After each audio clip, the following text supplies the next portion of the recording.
Hai teman-teman, kembali lagi ke channel Chandra Bersaudara.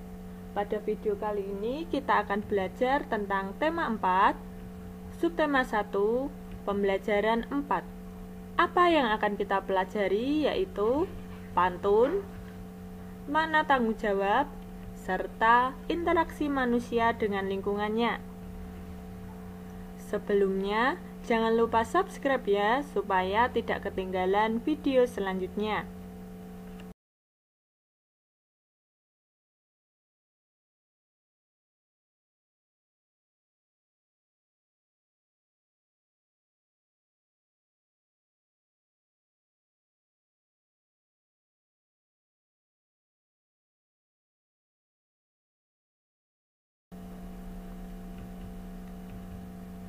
Siti, Dayu, Beno, Edo, Lani, dan Udin teman satu kelompok. Mereka sedang mengerjakan tugas kelompok. Tugas yang dikerjakan membuat berbagai macam pantun, seperti pantun kanak-kanak, pantun muda, dan pantun tua. Mereka bekerja sama dengan baik. Tidak ada satu anggota pun yang tidak melaksanakan tanggung jawabnya. Setiap anggota kelompok memiliki tanggung jawab yang harus dilaksanakan. Tanggung jawab setiap anggota kelompok adalah sebagai berikut. Yang pertama, melakukan tugas sesuai kewajibannya. Yang kedua, mengerjakan tugas dengan semangat. Yang ketiga, menyelesaikan yang telah diberikan. Dan yang terakhir, membantu teman yang mengalami kesulitan.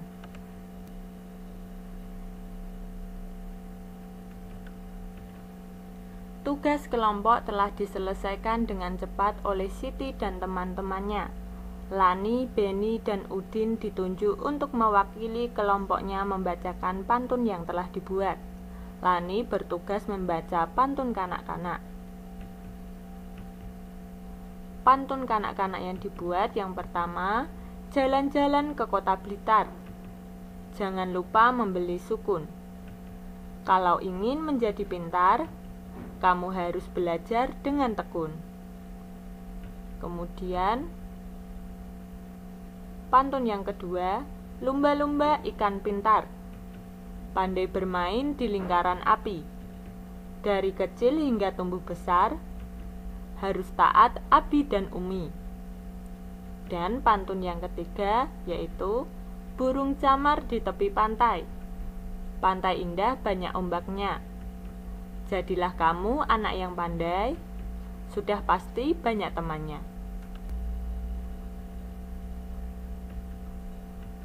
Beni bertugas membacakan pantun muda.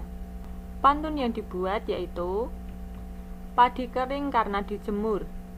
Masukkan karung diikat tali.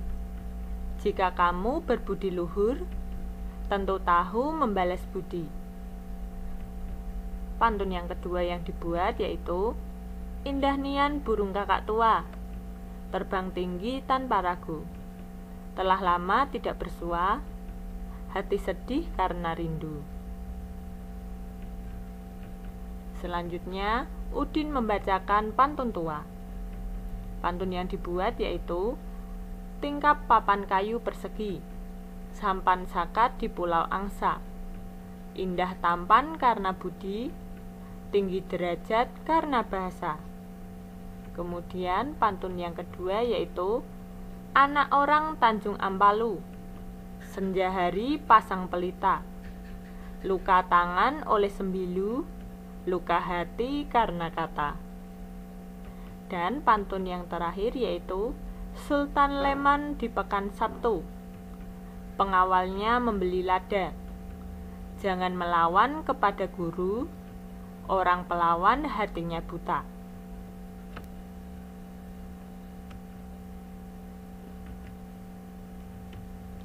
Semuanya hasil kerja kelompok Siti. Semua pantun dibuat 4 baris. 2 baris dalam setiap bait pantun merupakan sampiran. 2 baris berikutnya merupakan isi pantun. Pantun kanak-kanak adalah pantun yang memiliki kaitan dengan masa kanak-kanak yang mana pantun ini menggambarkan makna sukacita maupun duka cita.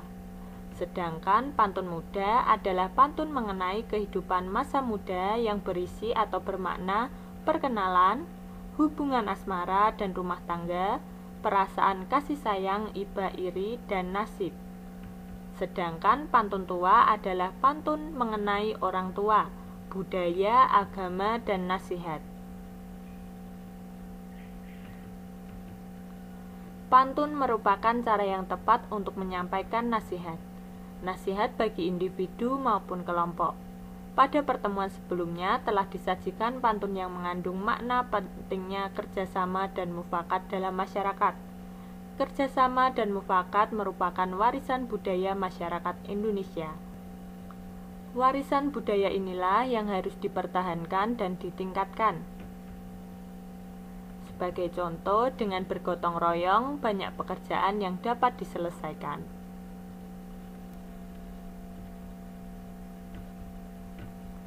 Budaya dan sosial bangsa Indonesia perlu dipertahankan dan ditingkatkan, karena hal ini menjadi tanggung jawab warga masyarakat Indonesia. Budaya dan sosial diantaranya adalah sebagai berikut. Yang pertama, membiasakan musyawarah mufakat dalam mengambil keputusan bersama. Yang kedua, membiasakan tolong-menolong antar warga masyarakat. Yang ketiga, ikut serta dalam kegiatan kerja bakti atau gotong royong dalam masyarakat. Yang keempat, menjaga interaksi yang baik antar warga masyarakat. Yang kelima, membiasakan interaksi yang mengarah ke persatuan. Yang keenam, menghindari interaksi yang mengarah ke perpecahan. Misalnya, lingkungan tempat tinggalmu sedang tidak aman. Mengapa? Karena terjadi pencurian di beberapa rumah warga. Apa yang harus dilakukan warga masyarakat di tempat tinggalmu? Siapakah yang bertanggung jawab atas keamanan di lingkungan tempat tinggalmu? Hal yang harus dilakukan warga masyarakat yaitu semua warga bertanggung jawab atas keamanan di lingkungan tempat tinggalnya. Menjaga keamanan lingkungan merupakan kewajiban semua warga masyarakat. Kegiatan yang dapat dilakukan untuk menjaga keamanan di lingkungan tempat tinggal adalah dengan melakukan ronda malam. Kegiatan ronda malam dilakukan secara bergantian oleh warga. Jadwal ronda dapat ditentukan melalui musyawarah RT. Petugas yang bertanggung jawab atas keamanan di lingkungan tempat tinggal adalah kita akan membahas keamanan lingkungan. Petugas yang bertanggung jawab dan alasannya. Yang pertama, petugas siskamling atau ronda. Karena petugas ronda bertugas antisipasi dalam penanganan masalah yang ditimbulkan karena adanya gangguan keamanan masyarakat, musibah, dan bencana alam. Petugas yang kedua yaitu Polri. Karena Polri merupakan bintara pembina keamanan ketertiban masyarakat, Babin Kamtibmas, yang tugasnya hampir sama seperti Babinsa TNI. Kemudian ada Satpam Komplek. Satpam bertanggung jawab atas keamanan lingkungan karena ia ditugaskan atau kewajibannya untuk menjaga lingkungan. Petugas yang keempat yaitu Kasih Trantib. Karena seksi ketentraman dan ketertiban mempunyai tugas membantu lurah dalam menyiapkan bahan rumusan kebijakan penyusunan, perencanaan, pelaksanaan pengendalian, pembinaan ketentraman dan ketertiban wilayah kelurahan. Dan petugas yang terakhir adalah Babinsa TNI, karena Babinsa adalah pelaksana dan ramil dalam melaksanakan fungsi pembinaan yang bertugas pokok melatih rakyat, memberikan penyuluhan di bidang Hankam dan pengawasan fasilitas dan prasarana Hankam di pedesaan.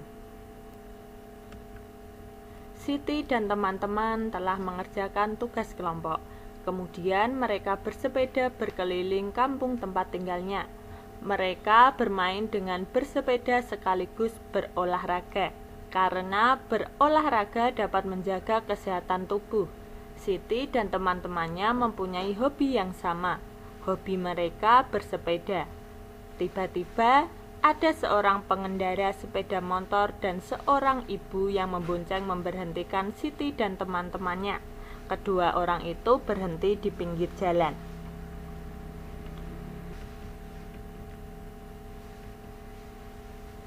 Maaf adik-adik, saya mau bertanya, apakah adik-adik ada yang mengetahui rumah Pak RW? Ternyata kedua orang itu menanyakan alamat rumah Pak RW. Bagaimana seharusnya sikap Siti dan teman-temannya? Iya, menjawab dengan ramah dan menunjukkan letak rumah Pak RW. Apabila orang yang bertanya belum paham, Siti dan teman-temannya dapat mengantarkannya menuju rumah Pak RW. Siti dan teman-temannya telah menjawab pertanyaan tersebut. Mereka melanjutkan acara bersepeda keliling kampung. Demikian pembelajaran pada video kali ini, semoga bermanfaat ya, dan sampai jumpa di pembelajaran berikutnya. Bye-bye.